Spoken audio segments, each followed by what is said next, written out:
Pas lu lagi scroll Instagram atau TikTok, terus ngeliat temen lu upload story. Lagi di Bali, staycation di hotel mahal, makan sushi premium, outfitnya branded, captionnya work hard, play harder. Lu yang nonton cuma bisa diem sambil mikir, kok hidup dia enak banget ya? Gua kerja rodi, tapi ujung-ujungnya makan mie instan. Terus muncul tuh rasa iri halus, kayaknya gue juga harus upgrade hidup deh. Masa temen gue bisa, gue enggak? Dan tanpa sadar, lu mulai ikut-ikutan. Belanja barang yang sebenarnya nggak perlu. Ngopi di tempat mahal cuma demi konten. Beli outfit baru padahal lemari udah penuh. Bahkan mulai main pay later. Bukan karena lu butuh, tapi karena lu nggak mau kelihatan kalah. Karena lu pengen diakui, pengen dianggap setara, pengen dapat validasi dari dunia maya. Padahal yang kelihatan wah di story itu bisa jadi cuma potongan 15 detik dari hidup orang yang lagi ngutang juga. Tapi efeknya luar biasa. Satu story orang bisa bikin kita ngerasa hidup kita kurang. Bisa bikin kita lupa diri dan lupa dompet. Zaman sekarang, banyak orang nggak ngutang karena miskin, tapi karena pengen terlihat nggak miskin. Dan itu bukan semata-mata soal uang, tapi soal psikologi, soal tekanan sosial. Sosial media tuh kayak panggung, dan semua orang pengen kelihatan jadi pemeran utama. Makanya, di video ini, kita bakal ngebedah kenapa sosial media bisa bikin kita rela ngutang demi konten, gimana psikologi dibalik keinginan buat pamer, dan gimana caranya biar kita nggak kejebak gaya hidup yang cuma buat tampil, tapi malah bikin mental dan keuangan tekor. Kalau lu ngerasa relate, berarti video ini buat lu. Gaya hidup Instagramable, bukan lagi pilihan, tapi tekanan. Gua nggak tahu mulai dari kapan, tapi sekarang tuh kayaknya hidup kita makin lama makin harus dipamerin. Makan siang, harus difoto dulu. Ngopi, jangan lupa angle-nya dari atas biar estetik. Pergi liburan, kalau nggak upload, terasa liburan kita bakal sia-sia. Lucunya, semua itu udah jadi hal yang dianggap normal. Kayak lo dianggap hidup kalau ada jejak digitalnya. Kalau nggak update apa-apa, lo malah ditanya, lo kemana aja sih? Kok nggak pernah kelihatan? Nah, dari sinilah mulai muncul yang namanya tekanan sosial tak kasat mata. Lo mungkin nggak disuruh langsung, tapi lo ngerasa sendiri. Kayak ada standar hidup tak tertulis yang bilang, kalau lo nggak ngikutin tren, lo ketinggalan. Kalau hidup lo nggak seestetik dia, berarti lo belum sukses. Padahal, realitanya, nggak semua orang bisa hidup kayak yang mereka tampilkan di sosial media. Banyak yang paksain gaya hidup, biar kelihatan in, biar nggak dicap kudet, biar nggak kelihatan murahan. Dan sialnya, tekanan ini makin jadi karena semua orang kayak berlomba-lomba tampil keren. Yang satu beli iPhone terbaru, yang lain ikut-ikutan. Yang satu staycation tiap weekend, yang lain ngerasa harus juga. Ujung-ujungnya, banyak yang maksa beli sesuatu yang sebenarnya nggak perlu, cuma biar kontennya nggak kalah. Dan lu tahu nggak, banyak banget dari mereka yang pakai utang buat nutupin semua itu. Pakai kartu kredit, cicilan 0%, bahkan pay later buat hal-hal yang sebenarnya bukan kebutuhan. Bukan karena mereka nggak tahu risikonya, tapi karena mereka ngerasa nggak ada pilihan lain. Karena kalau mereka nggak tampil seperti itu, mereka takut dinilai kurang, takut nggak dianggap. Makanya, di era sekarang, gaya hidup Instagramable bukan lagi pilihan, tapi udah jadi tekanan. Dan tekanan itu nggak datang dari luar doang. Kadang malah datang dari diri sendiri, karena kita ngerasa harus selevel sama orang-orang di timeline. Masalahnya, kita nggak sadar satu hal. Kita lagi bandingin behind the scenes hidup kita sama highlight orang lain. Dan itu nggak adil. Nggak adil buat dompet kita. Nggak adil buat mental kita. Sosial media tuh ibarat bioskop. Orang cuma nampilin potongan-potongan hidup terbaik mereka. Yang disaring, diedit, dikasih filter, sementara kita nonton sambil bawa semua beban dan kekurangan hidup kita sendiri. Dan karena ngerasa nggak cukup keren, kita mulai mikir, gue harus tampil kayak mereka, biar dianggap sukses, biar nggak diremehin, sampai akhirnya ngutang pun jadi solusi. Psikologi di balik pamer, kenapa kita haus pengakuan? Lo pernah nggak upload sesuatu ke Instagram, terus tiap 5 menit buka notif, nungguin likes, nungguin komen? Begitu ada yang komen, keren bro, atau goals banget hidup lo. Rasanya puas banget, kayak dapet tepuk tangan dari panggung dunia maya. Itu bukan kebetulan, itu kerjaan otak lo. Lebih tepatnya, kerjaan hormon yang namanya dopamin. Setiap kali kita dapat likes, pujian, komentar positif, otak kita ngasih reward. Kayak, nice, lakukan lagi ya biar kita seneng lagi. Dan dari situ, kita kecanduan. Pelan-pelan kita jadi kayak, gue harus upload sesuatu yang keren lagi. Gue harus kelihatan makin oke, biar dapat validasi lagi. Dan ini nggak cuma tentang sosial media doang. Ini udah nyentuh sesuatu yang lebih dalam. Rasa haus akan pengakuan. Kita semua, semua punya kebutuhan buat diakui, dihargai, dianggap penting. Dan itu udah dijelasin dari dulu sama Abraham Maslow, seorang psikolog yang bikin teori hierarki kebutuhan manusia. Salah satu kebutuhan penting manusia setelah sandang, pangan, papan adalah pengakuan sosial. Pengen dihargai, pengen dianggap berhasil. Dan di zaman sekarang, pengakuan itu nggak datang dari prestasi, kerja keras, atau karakter, tapi dari apa yang lo tampilkan di sosial media. Jadi, ketika lo posting foto makan di restoran mahal, lo sebenarnya lagi bilang, lihat dong, gue mampu. Waktu lo update video liburan ke luar negeri, pesannya bukan cuma, gue lagi seneng, tapi juga, gue punya hidup yang lo impikan. Dan semua itu bisa bikin kita mengikat nilai diri ke jumlah likes. Dan itu yang bahaya. Karena lama-lama lo ngerasa, gue baru berharga kalau orang lain ngelihat gue berharga. Gue baru keren kalau orang lain bilang keren. Padahal kenyataannya, gak semua orang peduli sedalam itu. Banyak yang cuma scroll, skip, dan lupa. Tapi karena kita udah masuk ke lingkaran setan validasi, kita terus kejar-kejaran sama ekspektasi semu.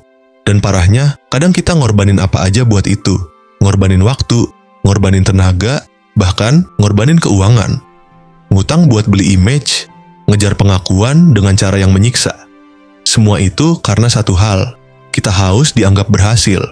Padahal, hidup bukan soal siapa yang paling sering pamer, tapi siapa yang paling tenang jalanin hidupnya tanpa harus selalu dilihat. Ketika gengsi mengalahkan logika finansial. Sekarang, coba kita semua jujur. Berapa banyak orang di luar sana, atau bahkan diri kita sendiri, yang pernah beli sesuatu bukan karena butuh, tapi karena gengsi. Misalnya, dompet lo udah robek dikit, nggak masalah. Tapi begitu lo ngeliat temen lo beli dompet kulit branded, tiba-tiba lo ngerasa, gue juga harus punya, masa kalah? Atau sepatu lo masih oke buat dipakai kuliah, tapi nggak kekinian. Terus lo lihat TikTok anak-anak pamer sepatu 2 juta, langsung ada suara kecil di kepala. Kalau gue pakai ini, pasti kelihatan beda deh. Pasti dilihat lebih keren. Nah, dari sinilah mulai kejadian-kejadian yang, jujur aja, kalau dipikir ulang, bisa bikin kita geleng-geleng. Lo rela nyicil iPhone terbaru, padahal fungsinya cuma buat scrolling TikTok. Padahal HP lama lo juga masih sehat walafiat. Lo booking hotel yang luxury, padahal cuma buat semalam, asal bisa upload story, self-reward, karena hidup keras banget. Dan jangan lupa, ada pay later sekarang. Cukup klik, selesai, barang datang, uangnya, urusan nanti. Masalahnya, nanti itu datang lebih cepat dari yang kita kira. Dan pas dia datang, bareng sama tagihan, bareng sama rasa nyesel, bareng sama realisasi bahwa kita baru aja ngutang demi hal yang sebenarnya nggak penting-penting amat. Tapi kenapa bisa kejadian kayak gitu? Karena satu kata, gengsi. Gengsi itu ibarat asap, nggak kelihatan tapi bikin sesak. Dia bikin kita ngerasa harus punya, harus tampil, harus terlihat. Dan sialnya, gengsi itu sering banget ngalahin logika. Logikanya bilang, nabung dulu aja deh. Sementara gengsinya bilang, kapan lagi punya ini, harus beli sekarang. Logikanya bilang, lo belum sanggup cicil segitu tiap bulan. Gengsinya bilang, tapi kalau lo pakai ini, semua orang bakal ngeliat lo beda. Akhirnya apa? Kita beli image. Kita lunasi harga pengakuan dengan cara nyiksa diri sendiri. Dan yang paling nyakitin dari semua ini adalah kita berusaha keras untuk bikin orang lain percaya kita sukses, padahal diri sendiri tahu kita lagi ngos-ngosan. Bahkan lucunya, kadang kita sama-sama saling tipu. Lu lihat temen lu pamer, lu kejar dia. Padahal dia juga sebenarnya pura-pura keren buat ngejar orang lain. Jadi semuanya muter-muter di siklus yang sama. Ngutang, pamer, ditiru, ngutang lagi. Gengsi bikin kita main peran di panggung sosial media, tapi sayangnya tagihan datang di kehidupan nyata. Makanya penting buat lo nanya ini ke diri sendiri, gue beli ini karena gue beneran mau, atau karena gue pengen kelihatan punya? Kalau jawabannya karena pengen kelihatan, lo harus hati-hati, lo udah masuk ke zona bahaya, gengsi yang ngerusak logika. Bedakan gaya hidup dengan nilai diri. Pernah nggak sih lo ngerasa minder cuma gara-gara temen lo lebih wah secara penampilan? Dia nongkrong di tempat hits, pakai outfit yang lagi viral, story-nya penuh vibes anak sultan. Sementara lo masih mikir 2 kali buat beli ayam geprek. Terus muncul deh perasaan itu, kayaknya hidup gua kalah deh. Gua harus mulai upgrade juga nih, biar nggak kelihatan cupu. Padahal yang lo butuhin bukan upgrade gaya hidup, tapi upgrade cara lo ngelihat diri sendiri. Karena gini, nilai diri lo tuh nggak ditentuin sama barang yang lo punya, tempat lo nongkrong, atau outfit yang lo pakai. Nilai diri lo ditentuin sama siapa lo sebenarnya. Apa lo jujur? Apa lo bisa diandalkan? Apa lo punya tujuan hidup yang jelas? Itu yang jauh lebih penting daripada lo kelihatan keren di mata followers. Sayangnya, kita hidup di era di mana gaya hidup dianggap sebagai ukuran kualitas hidup. Kalau lo nggak ngopi di tempat estetik, lo dianggap nggak gaul. Kalau lo nggak update jalan-jalan, lo dianggap nggak punya hidup. Dan kalau lo tampil seadanya, lo dibilang belum sukses. Padahal tahu nggak, tampil sederhana bukan berarti gagal. Dan pamer kemewahan juga nggak selalu berarti berhasil. Banyak orang yang hidupnya tenang, damai, cukup, tapi nggak pernah upload. Dan banyak juga yang hidupnya berat, penuh utang, tapi kelihatan bahagia di story. Jadi daripada lo fokus ke penilaian orang, mending lo mulai tanya ke diri sendiri, gue sebenarnya pengen hidup kayak gimana sih? Gue pengen diakui siapa? Orang lain? Atau diri gue sendiri? Karena kalau lo terus hidup buat penilaian orang lain, lo nggak akan pernah puas. Standar sosial media itu kayak garis finish yang pindah terus. Hari ini lo udah keren, besok harus lebih keren, nggak ada habisnya. Makanya penting banget buat lo pisahin antara gaya hidup dan harga diri. Gaya hidup itu bisa dibeli, tapi harga diri cuman bisa lo bangun. Dan itu dimulai dari gimana cara lo ngenilai diri sendiri tanpa perlu pembuktian ke orang lain. Jadi, coba deh, lain kali lo pengen beli sesuatu, atau pengen posting sesuatu, atau pengen ikutan tren tertentu. Tanya dulu ke diri lo, ini buat gua, atau buat orang lain ngeliat gua? Kalau jawabannya buat orang lain, mungkin saatnya lo rehat bentar. Balikin lagi tujuan lo. Karena hidup bukan soal kelihatan keren, tapi soal ngerasa damai. Gimana biar nggak terjebak siklus ini? Sekarang lo udah tahu, sosial media bisa bikin kita haus validasi. Gengsi bisa ngalahin logika finansial. Dan seringkali, kita sendiri yang bikin hidup makin ribet karena pengen diakui. Tapi, apakah kita harus keluar dari sosial media? Nggak juga bro. Sosial media itu bukan musuh. Yang jadi masalah itu cara kita memaknai dan memakainya. Jadi, gimana caranya biar lo nggak kejebak siklus ngutang demi gaya? Berikut beberapa solusi yang realistik dan bisa lo mulai pelan-pelan. 1. Digital diet. Kurangi asupan pameran digital. Lo nggak harus langsung hapus semua aplikasi. Cukup atur ulang cara lo pakai. Misal, batasi screen time, unfollow akun-akun yang bikin lo ngerasa miskin. Ganti timeline lo dengan konten edukatif, lucu, atau inspiratif. Karena kadang yang bikin lo ngerasa kurang, itu bukan karena hidup lo jelek, tapi karena lo kebanyakan ngeliat hidup orang lain. 2. Latih delay gratification, atau belajar nunda keinginan. Lo lihat promo sepatu di TikTok, diskon 70%, limited stock. Rasanya pengen langsung klik beli. Tapi coba tunda 24 jam. Serius, cuma sehari. Tanya ke diri sendiri, gue beli ini karena butuh, suka, atau cuma takut gak keren?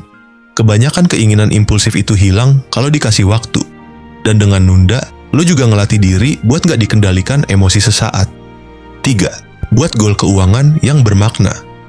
Daripada lo nabung buat beli barang biar keren di story, mending lo punya goal finansial yang bener-bener bikin lo tenang.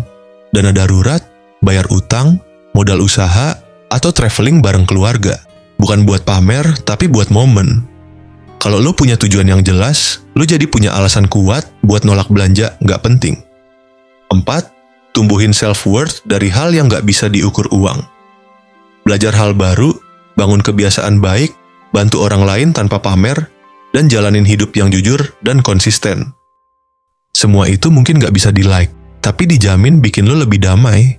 Karena jujur, ketika lo beneran percaya sama diri lo nggak akan butuh pengakuan dari luar.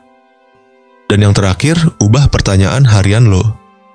Dulu, lo mungkin sering nanya, orang lain bakal lihat gue keren nggak? Sekarang coba ganti, jadi gue bakal bangga nggak sama pilihan gue hari ini? Karena di akhir hari, yang tidur bareng keputusan lo bukan followers, tapi lo sendiri. Kesimpulannya, hidup keren itu bukan tentang seberapa banyak lo pamer, tapi seberapa banyak lo nggak perlu pamer, tapi tetap tenang, tetap cukup, dan tetap ngerasa utuh. Nah, sekarang lo udah tahu, banyak orang ngutang bukan karena nggak punya uang, tapi karena nggak mau kelihatan nggak punya. Kita hidup di era di mana penampilan kadang lebih penting dari kenyataan. Yang penting kelihatan seneng, meskipun aslinya lagi ngos-ngosan. Yang penting story-nya estetik. meskipun cicilannya bikin panik. Tapi hidup tuh bukan kontes siapa paling keren di layar. Hidup itu soal siapa yang paling jujur sama dirinya sendiri. Jadi kalau hari ini lo lagi capek ngejar validasi, kalau lo mulai ngerasa lelah hidup buat kelihatan keren, berhenti bentar, tarik napas, tanya ke diri lo, apa yang gue lakukan sekarang bener-bener buat diri gue? Atau buat bikin orang lain ngira hidup gue bagus? Karena gini, tenang itu lebih mahal daripada tampil mewah, dan damai itu jauh lebih berharga daripada dipuji.